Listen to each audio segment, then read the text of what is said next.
नमस्कार विद्यार्थी मित्रांनो, आजच्या लेक्चरमध्ये आपण बौद्ध धर्म आणि गौतम बुद्ध यांच्याविषयी डिटेल माहिती बघणार आहोत. तर हा व्हिडिओ आपल्याला रेल्वे, SSC, MPSC व इतर सरळ सेवा परीक्षांसाठी हा महत्त्वाचा व्हिडिओ आहे.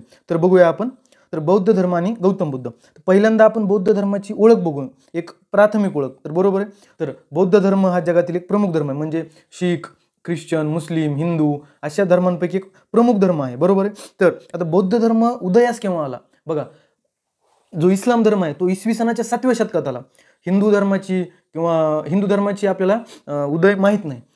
तसेच जैन धर्म खूप प्राचीन आहे, ख्रिश्चन धर्म खूप प्राचीन आहे, तसाच बौद्ध धर्म हा सुद्धा खूप प्राचीन आहे. तो इसवी सन पूर्व 6व्या शतकात उदयास आला. इसवी सन पूर्व म्हणजे इथून माग 2600 वर्षांपूर्वी बौद्ध धर्म उदयास आला. बरोबर आहे. तर बघा, बौद्ध धर्माचे संस्थापक कोण होते? गौतम बुद्ध होते.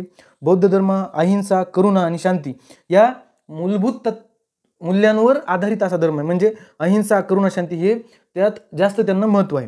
त्यानंतर बघा, आता बौद्ध धर्माचे संस्थापक गौतम बुद्ध होते. तर आता आपल्याला बुद्ध धर्म समजून घेण्यासाठी आज पहिल्यांदा आपण गौतम बुद्ध यांना समजून घेऊया. तर बघा, गौतम बुद्ध यांची वैयक्तिक माहिती. तर गौतम बुद्धांचे मूळ नाव काय होते? सिद्धार्थ होते. म्हणजे त्यांचं बालपणी त्यांच्या आईवडिलांनी जे नाव ठेवलं होतं ते सिद्धार्थ होतं. तर त्यांचा जन्म इसवी सन पूर्व 563 मध्ये नेपाळ, आत्ताचा जो नेपाळ देश आहे त्या नेपाळमध्ये शाक्य नावाचं गणराज्य किंवा शाक्य नावाचा जो काही इलाका असेल तर त्यांच्या शाक्य इलाक्यामध्ये त्यांचा जन्म झाला होता. त्यांचे वडील कोण होते? शुद्धोधन. त्यांचे वडील हे राजा होते, त्या शाक्य गणाचे राजा होते शुद्धोधन. आणि त्यांच्या आईचं नाव होतं राणी महामाया. बरोबर आहे. तर अशा प्रकारे त्यांचा जन्म एका राजघराण्यात झाला होता. गौतम बुद्धांचा जन्म हा राजघराण्यात झाला होता. आणि आपल्याला स्पेसिफिक जर क्वेश्चन आला की त्यांचा जन्म नेमका कुठे झाला होता तर तो लुंबिनी या ठिकाणी आजच्या नेपाळमध्ये ते आहे. बरोबर आहे. त्यानंतर बघा, आता गौतम बुद्धांच्या बालपण आणि विवाहाविषयी आपण माहिती घेऊया. तर बघा, गौतम बुद्धांचे वडील राजा होते, त्यामुळे त्यांचं जे बालपण आहे ते शाही वातावरणात गेलं. त्यामुळे त्यांना दुःखदायी जगाचा अनुभव झालेला नाही. ते राजवाड्याच्या बाहेर गेले नाहीत.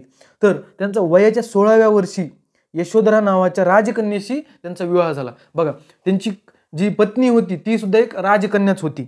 तर परीक्षेत येतं त्यांची पत्नी यशोधरा, आई महामाया, वडील शुद्धोधन आणि त्यांच्या मुलाचे नाव होते राहुल.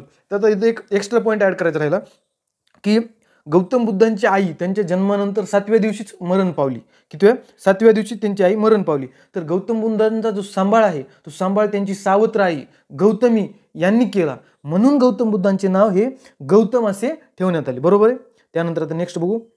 आता बघा, संसार त्याग म्हणजे गौतम बुद्धांच्या आयुष्यातील एक महत्त्वाचा पडाव आहे संसार त्याग. बघा, गौतम बुद्ध एका दिवशी राजवाड्याच्या बाहेर पडले होते. तर त्यांनी असे, आता प्रसिद्ध आहे गौतम बुद्धांचा अभ्यास करताना की त्यांनी कोणती 4 दृश्य पाहिली. तर ते पण लक्षात ठेवण्यासारखं आहे की वृद्ध व्यक्ती, पुन्हा आजारी व्यक्ती, पुन्हा एक मृत व्यक्ती म्हणजे डेड बॉडी आणि एक संन्यासी, ही त्यांनी 4 दृश्य बघितली. म्हणजे त्यातून त्यांना काय दिसलं की वृद्धत्व माणसाला येतच असतं. बरोबर आहे. प्रत्येक माणसाला वृद्धत्व येतच.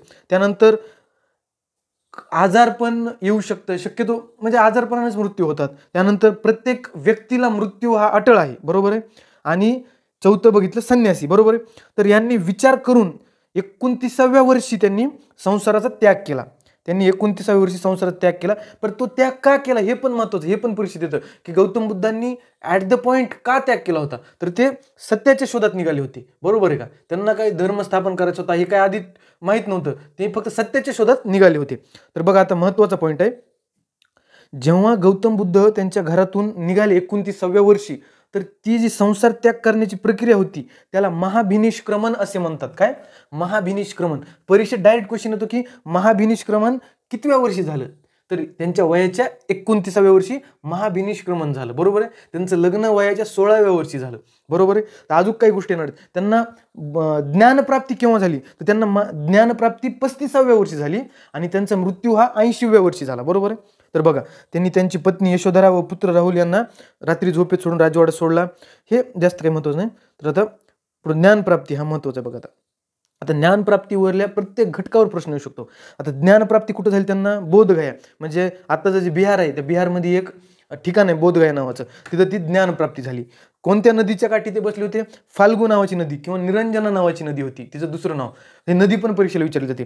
तसेच ते वृक्ष कोणते होते?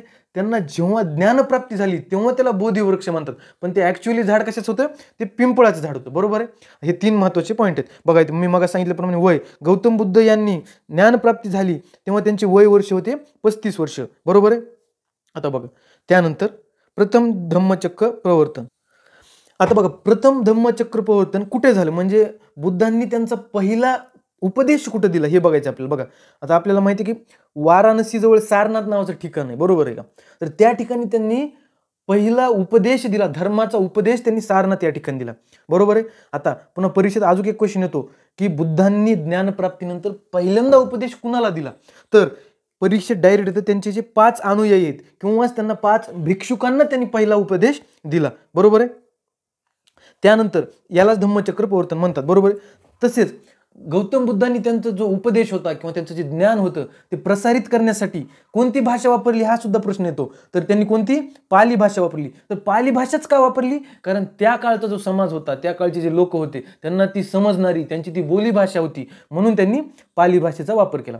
त्यानंतर बघा आता गौतम बुद्ध यांनी हा जो धर्म स्थापन केला होता, बघा कोणताही धर्म स्थापन झाल्यानंतर त्याचा प्रसार आणि प्रचार होण्यासाठी शासकांची म्हणजे चालू शासकांची गरज असते, कारण त्यांच्याशिवाय म्हणजे शक्यच होत नाही. तर अशा प्रकारे गौतम बुद्धांचे अनुयायी शासक सुद्धा होते. म्हणजे गौतम बुद्धांचा प्रभाव पडून त्यांचे अनुयायी होणारे शासक कोण होते? राजा बिंबिसार, पुन्हा प्रसेनजीत आणि अशोक. तर सम्राट अशोक तर आपल्याला सर्वांना माहित आहेत. सम्राट अशोकांनी बुद्ध धर्माचा प्रसार करण्यासाठी खूप मोठं त्यांचं म्हणजे वाटा आहे त्याच्यामध्ये. बरोबर आहे.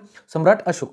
त्यानंतर बघा महापरिनिर्वाण. आता बघा महापरिनिर्वाण म्हणजे काय की थोडक्यात आपण मृत्यू म्हणू शकतो. बरोबर आहे. तर महापरिनिर्वाण आता हे सुद्धा महत्वाचं आहे की बुद्धांचा मृत्यू कोणत्या साली म्हणजे त्यांच्या वयाच्या कितव्या साली झाला? तर 80व्या वर्षी त्यांनी महापरिनिर्वाण केलं. ते कुठं केलं? कुशीनगर या ठिकाणी. बरोबर आहे. तर हे पण महत्वाचं आहे. गौतम बुद्धांचे निधन कुठे झाले? तर कुशीनगर या ठिकाणी. बरोबर आहे.